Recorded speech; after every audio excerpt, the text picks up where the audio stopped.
In today's episode of Railers Play, the Swedish defense industry. How has the perception of the defense industry changed? How can defense companies scale up quickly? Will Sweden be able to rearm in time? Stick around for this interview to learn more.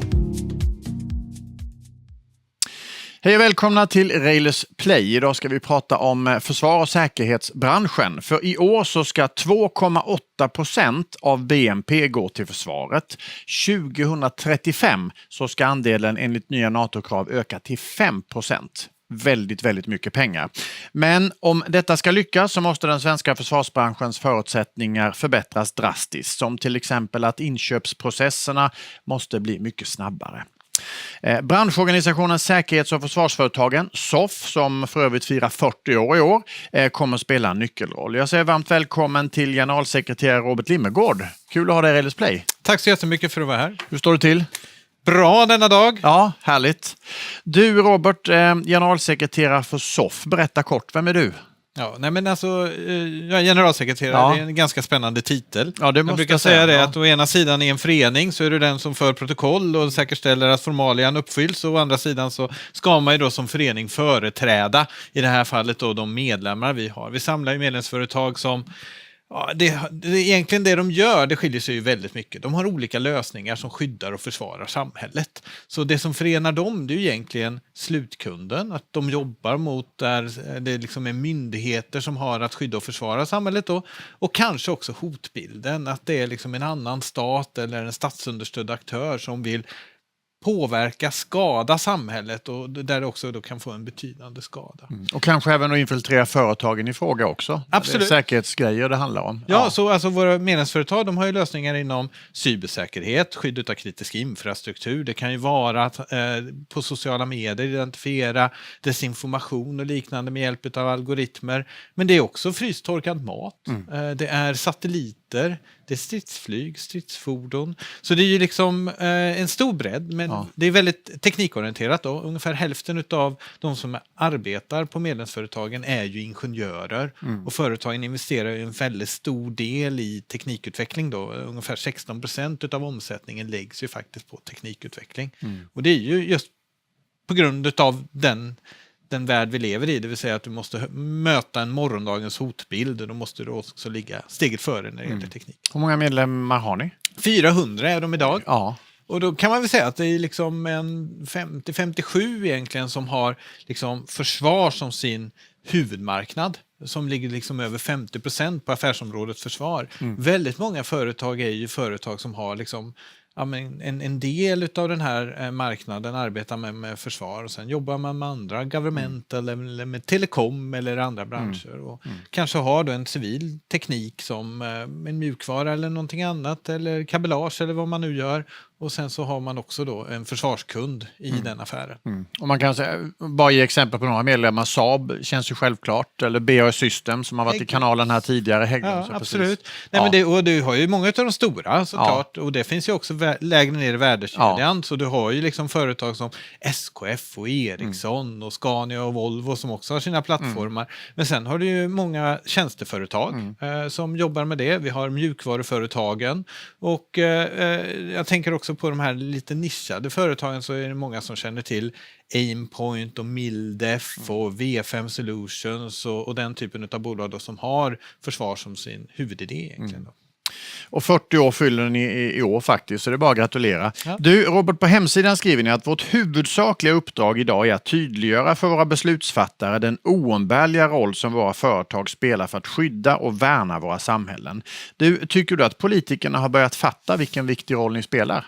Ja, men den är intressant, bara för att vi har väl tidigare inte upplevt att man har haft en förståelse för vilken betydelse som företagen har i försvaret utav samhället. Och det går ju dels tillbaka till historiken, och dels också den värld vi levde under den sista perioden, där vi hamnade i den eviga freden och den strategiska timeouten, det vill säga att vi hade ett annat fokus och en annan hotbild såklart. Jag tror att i vårt uppdrag så gäller det att säkerställa att marknaden kan utvecklas positivt. Alltså vi vill ju attrahera teknik, innovationer, företag, investeringar, kompetens att arbeta med den här sektorn. Och för att göra den attraktiv så handlar det om att titta på trösklar och titta på hinder och försöka liksom få den här marknaden att fungera. Och då kan man ju säga som så här att för beslutsfattarna så behöver de få, för att kunna besluta om och göra informerade beslut, så behöver de ju hjälp och stöd av att förstå var finns den här friktionen. Hur funkar företagen? Och då måste man ha ett intresse för företagen. Men det är också så att, och det är lite den här logiken, att det krävs lite tankekraft för att skapa konkurrenskraft. Varför vi behöver företag som är starka för att kunna stötta både vår ekonomi men även också vårt totalförsvar. Varför det är det som i sin tur skapar motståndskraft. Men alltså det har ju skett en enorm svängning framförallt egentligen, alltså på i det korta perspektivet sen Ryssland gick in i Ukraina då. Jag menar, det har ju, alltså synen på er bransch, alltså det har ju, innan ville ju inte vare sig investerare eller banker eller vad det nu kunde vara egentligen ta i er på något sätt. Nu är det ju helt annat. Kan du beskriva den förändringen med några korta ord liksom? Jag tror att det blev väldigt tydligt i inledningen av kriget att produktion och produktionsförmåga var väldigt centralt. Det är en förmåga i sig. Tidigare så har man ju sett att just den här typen av teknik och försvarsförmåga har ju varit en del av säkerhetspolitiken. Men den har, som du var inne på, den har inte varit central. Men under den här perioden så inser man att både tillgång till avancerad teknik, kunna ha produktionsförmåga, kunna ha innovationsförmåga, att kunna förnya och förbättra. Bara för i slutändan så är det ju som så här att vi i västerländska länderna, vi kommer aldrig kunna möta de numerärer, den stora kvantiteten som de auktoritära staterna är villiga att, när de sänker den militära tröskeln för att använda våld, vad de är benägna att göra och uppoffra. Utan vi måste ju säkerställa att vi har ett tekniskt övertag, att vi liksom kan jobba med kvalitet på ett eller annat sätt. Och för att kunna göra det, men då måste du jobba med företag. Och om vi går tillbaka faktiskt så är det som så här att försvarsanslagen ökar som du beskrev. Det är ju en jättesatsning, en investering som samhällena gör för att avskräcka, för att bevara freden, att hålla oss i fred. Och den investeringen är ju en del i att marknaden växer. Men det är faktiskt också så att just försvarsorganisationer, om vi pratar om försvarsmyndigheter liksom hos våra allierade, så företagens roll har ju också förändrats. Bara för att vi är mer integrerade. Redan innan kriget så svarade ju företag för utbildningar, övningar, stod för restaurangerna på regementerna, stod för säkerheten runt regementerna. Så det är ju ett sätt för försvarsorganisationen att fokusera på sin huvuduppgift. Det vill säga att soldaterna, sjömännen, piloterna ska ha rätt förutsättningar att försvara landet. Och med den logiken i en ändå hög kompetensorganisation som Försvarsmakten idag är, så har ju företagen då kommit att få flera olika typer av roller. Så det är inte bara att försvarsanslagen ökar, utan även företagens andel av försvarsanslagen ökar. Men du, alltså nu rustas det upp i ett rasande tempo och leveranstiderna blir ju därefter också då. Alltså vilka är era största utmaningar just nu skulle du säga? Jag tror att för företagen handlar det väldigt mycket om att vara tillräckligt adaptiv och hinna anpassa sig efter förmågan. För det är ju först egentligen vid ett kontrakt som företagen kan fatta beslut om inköp av reservdelar, inköp av komponenter, investeringar i personal eller infrastruktur och maskiner. Bara för att har du inget avtal så vet du faktiskt inte att just den där försvarsanslagen och procentsatserna, det är klart att det kommer att innebära att marknaden ökar. Men vad är det för förmåga man ska lösa? Vad är det för militära problem? Vad är det sen för produkter och system man väljer att upphandla? Och är det faktiskt det som ditt företag erbjuder som kommer få det där kontraktet? Den där osäkerheten har du med dig hela vägen fram tills du har just kontraktet. Och där är det ju liksom en spridningseffekt också ner i värdekedjan. Bara för att de här systemen är ju ofta stora system som vi har ett antal integratörer som svarar för. Och de kan ju inte kontraktera sina underleverantörer, sina delsystempartners förrän man har ett kontrakt. Så väldigt mycket handlar om hur tiden fram till kontrakt. Och det är en utmaning. Så det skulle jag säga, inköpsprocessen, kan man säga det? Eller? Ja. Vi har liksom optimerat det här för att minimera risk så länge. Och den tar för lång tid som det är idag. Och nu måste vi liksom våga ta mera risk för att komma snabbare fram. Ja. Så där är det en kulturresa faktiskt. Det är liksom ett ledarskapsproblem snarare ett regelverksproblem. För jag vet, då har ju det pratat lite grann om att dels, alltså er bransch pratar mycket om att ni skulle nästan behöva lite statliga garantier på något sätt för att alltså kunna leverera mer och långsiktiga spelregler helt enkelt. Ja. Och nu såg jag att Försvarets operationsledningschef då, Eva Skog Hasslum, hon menar ju att alltså, vi måste anpassa oss snabbare och det innebär då att inköpsprocesserna också måste bli snabbare. Håller du med om den analysen? Jag håller verkligen med. Jag tror att tempo är en förmåga i sig och innovationskraft är en viktig del av det. Jag tycker dock inte att inte statliga garantier vi behöver. Vi behöver statliga kontrakt och avtal. Alltså det är den fortfarande liksom kommersiella drivkraften här som måste utgöra grunden. För det är så också vi har byggt vår marknad och det är då vi kan nyttja de resurserna som marknaden kan erbjuda. Men spelregler var jag inne på. Det är väldigt lätt att man sätter en förväntan av att företagen ska leverera. Man sätter en förväntan att myndigheterna ska arbeta snabbare. Men det är ju faktiskt så att den här marknaden är otroligt politiskt reglerad. Alltså vi har en nationell lagstiftning om säkerhetsskydd som kommer in. Vad är det som är skyddsvärt? När det är någonting skyddsvärt? Vi har exportkontroll som gör att du behöver tillstånd redan innan du börjar om det är krigsmateriel som du arbetar med. Och var de hamnar sen i vilka länder och så vidare då. Vilka länder du får arbeta med, vilka företag du får arbeta med. Allt det där är ju reglerat. Och det är väl i sig ganska bra, men det är väl då kanske att det är väldigt omfattande. Absolut är det så. Och även också upphovsrätten. För att det är en viktig del. Nyttjanderätt och även också lagen om försvarsuppfinningar som finns. Så du måste ju ha koll på den typen av regelverk. Men det är också så att där har du regelverk som dels är anpassade utifrån när vi var alliansfria, när vi var neutrala, när den svenska kunden var den enda kunden, när företagen jobbade i en nationell kontext. Nu är vi NATO. Nu är vi NATO. Företagen är specialiserade. De jobbar hela tiden för att hantera den här teknikutvecklingen så måste du jobba med partners och företag i många länder. Men då måste man ju se över de här, alltså om ni efterlyser en genomlysning eller vad man ska säga av allt det här, och det måste ju ske ganska snabbt också, för det är ju här och nu det händer. Och det är det som är utmaningen, för lagstiftning är ingenting man hanterar snabbt. Och det är inte så att vi vill sänka trösklarna på det här vi pratade om med exportkontroll och säkerhetsskydd. Det är klart att hotbilden gör ju att det kanske är än viktigare att inom vissa områden att vi måste skydda information och säkerställa att teknik inte hamnar orätta händer. Det är ju en drivkraft i sig, men vi måste också säkerställa så att vi kan jobba tillsammans, att man kan samverka, att det finns förutsättningar att gå snabbare. Och den sista delen vad gäller lagstiftningen, det är också att det finns ju politiska motsättningar mellan andra regelverk. Du har på miljöområdet, på kemikalier, på plan- och bygglagstiftningen, på lagen om elektroniska kommunikationer, så finns det konflikterande lagstiftning. Och då är det frågan, men vad är viktigast då? Tempot? Och möta den hotbild, förbereda oss här och nu för vad som väntar imorgon. Eller men kanske andra lagstiftningar som också har sina politiska logiker.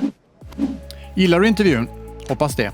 Ett sätt för dig att få reda på när nya avsnitt släpps, det är att prenumerera på oss på Railers Play. Det är många som gör det och vi vill att du också gör det. Och sprid gärna intervjun till dina kompisar. Kommentera gärna också. Vem vill du till exempel se här i studion?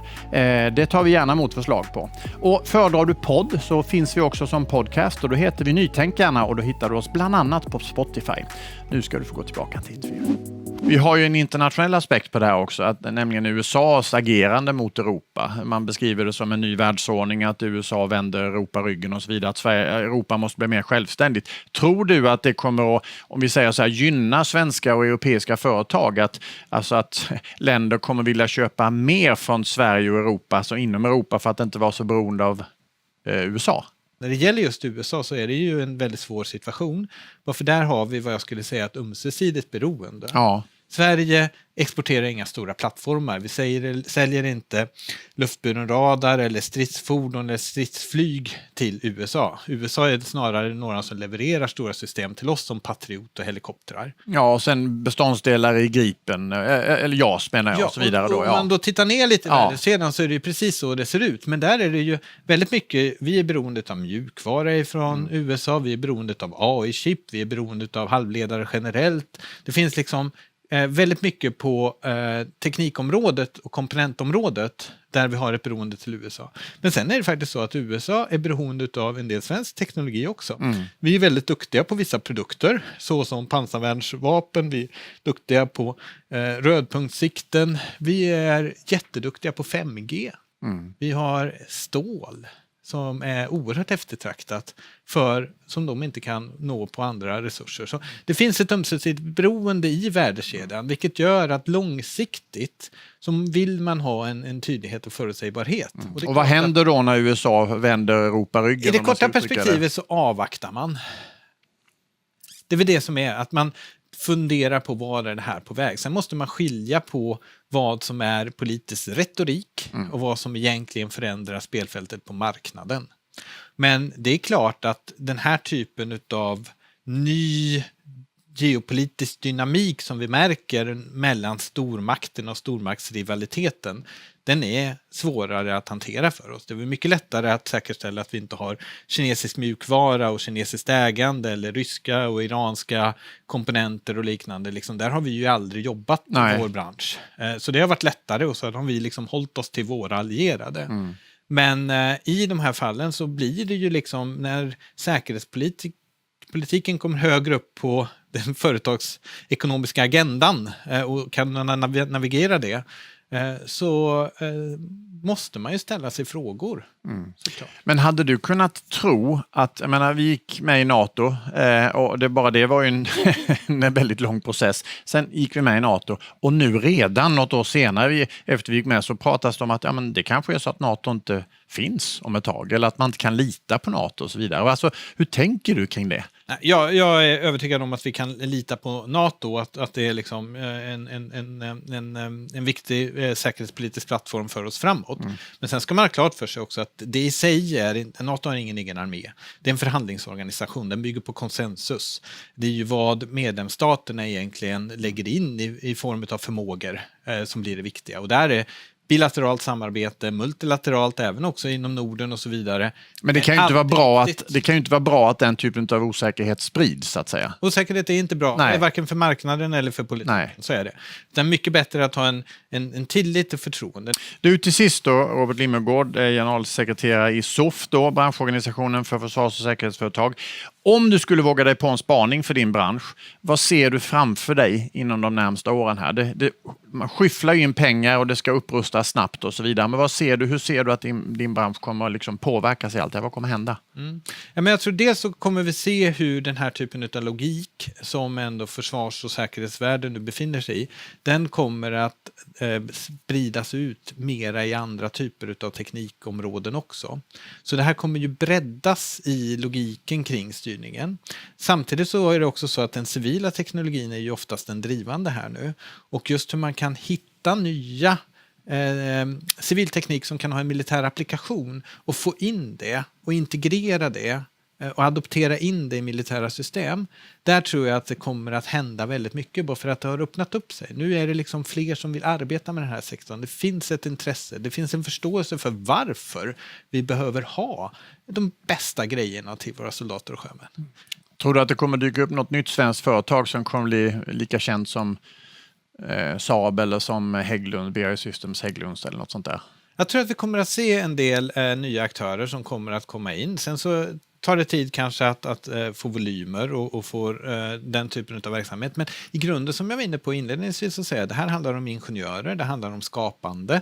Egentligen så är det ingenting som säger att ett helt nytt företag som har ett ingenjörskunnande skulle kunna tillverka någon plattform som både kanske finns idag och göra den bättre, eller någon ny typ av plattform.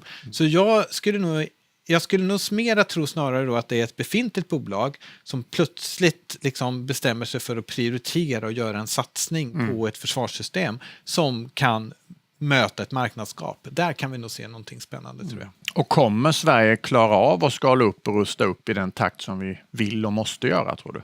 Jag tror vi måste göra det. Ja, men kommer du lyckas? Jag tror att det är en utmaning, bara för att det är ju som så här att ju längre tid det tar i processerna, desto mer är ju också, mindre får du ju att köpa. Alltså det urvattnar ju. Du har ju inte köpkraften om det tar för lång tid för det att komma till avslut. Så här har vi ju en utmaning i de långa processerna. Jag tror att vi måste få igång det för att kunna få ner priserna, för att kunna få upp produktionen. Och där tror jag det handlar väldigt mycket om ledarskap. Tack så mycket för att du kom till Railers Play, Robert Limmergård. Kul att ha dig här och lycka till med alla utmaningar som ligger framför er. Tack själv. Du har tittat på Railers Play och vi har alltså intervjuat Robert Limmergård som är generalsekreterare för SOF, säkerhets- och försvarsbranschens intresseorganisation. Hoppas ni gillar intervjun. Det finns massor med ytterligare intervjuer att titta på om ni vill det. Ha det fint. Hej då!